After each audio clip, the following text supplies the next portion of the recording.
could even follow them from that page. All right, but now I'm logged in. I've got my own set of messages, my own set of notifications, people liking your stuff, my own set of messages. Okay, we're not going to go into all this right now. But my point is, sorry, let me go back to Chris Record. My point is that we could easily go in and do this. I'm going to keep going through the newsfeed though.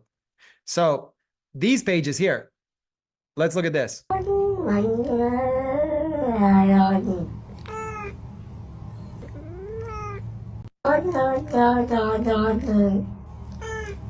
So this is the conversation between two cats, right? This is very popular right now. Cat 1 is asking a question. Cat 2 has a short answer.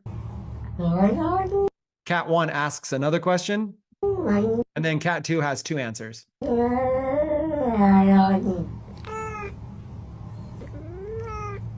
See? So it's question, answer, answer. And you essentially could put who the cats are representing, and you could do this for any niche. So in a intermediate to advanced version of this, you could create this for a real estate niche, for network marketing. Like if I had a network marketing page, I would basically recreate these cat videos and make a whole bunch of network marketing memes, and that would blow up.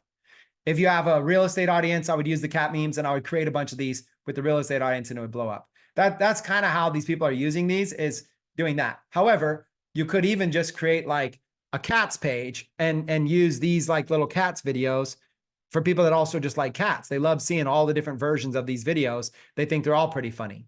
So there's just a bunch of different ways to go with that, if that makes sense, right? And so you can also do this with relationships. If you have the relationships page, you would say, oh, how many of these cat videos can I find that are relationships? So it's the same thing.